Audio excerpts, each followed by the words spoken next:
noticed something in the water that seemed to be disturbing the water or making it churn, we were able to then visually pick up what we describe as a tic-tac, because that's what it looked like, this white oblong shaped object that was moving very fast. And then Commander Fravor pulled a maneuver to try to get some angles on it. And it appeared to respond in a way that we didn't recognize. And it surprised us because it didn't appear to have any visible flight control surfaces or means of propulsion. To me, the interesting thing was why all of a sudden have UFOs become something that are reputable to talk about in public in a way that certainly for my lifetime, they were relegated to the fringe. And then it seemed to me that pretty much overnight, a couple of years ago, this became a popular subject of normal conversation. The question was, why did that happen and how? Well, the spark clearly was the publication in December of 2017 of a long New York Times article unveiling the existence of a Pentagon program that had been looking into UFOs between initially 2007 and 2012, and then as part of an unfunded program that continued after 2012. And this became, these revelations sparked such widespread fascination with this that all of a sudden it was taken seriously on Capitol Hill in a new way, and eventually there was legislation that directed the Pentagon to look into this.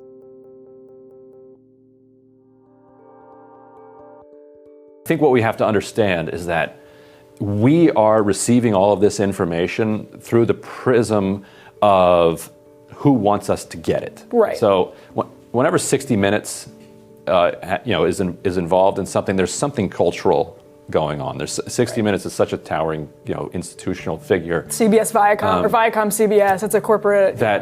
And so there are factions within the national security apparatus, whether it's the Pentagon or the Air Force or other amounts that aren't necessarily coalesced into a single program at this point, but who are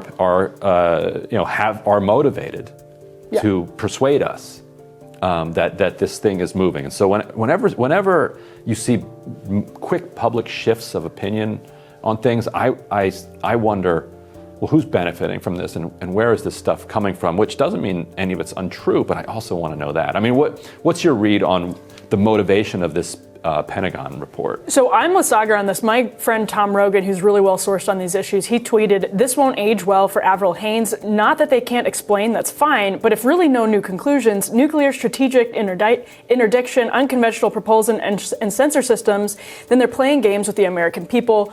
I agree with that, because I think what was happening is that the momentum was building as some leaks were coming out and as those initial videos were leaked. The Navy then sort of had to release them because they were generating so much attention that they just sort of ended up releasing the videos. I think the momentum was building, and for them to, I actually think Sagar is completely correct when he says this is a Pentagon psyop, and a bullshit one at that, because it's what they're doing here is trying to say there's no reason for them to strategically to be like, listen, there's no evidence of this. That's like saying there's no evidence of, there's no evidence of pizza turning into a monster.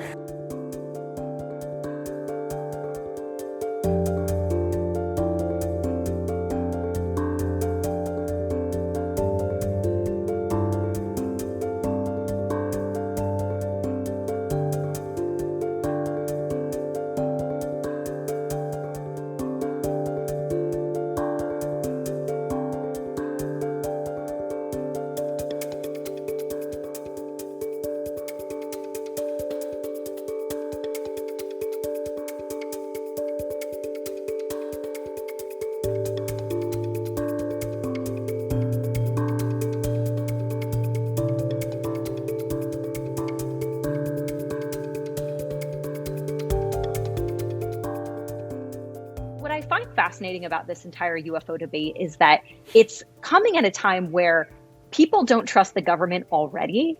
And it's fascinating to me that the government's being, pushed out in the open with something they've tried to keep secret and being forced to answer questions about it. And I actually think I have this theory that if they are honest with us about UFOs, this could go a long way in rebuilding trust in our institutions. That might be a giant leap. from UFOs to trust in the institution. But I do think it's a really sort of fascinating phenomenon outside of the extraterrestrial part for society.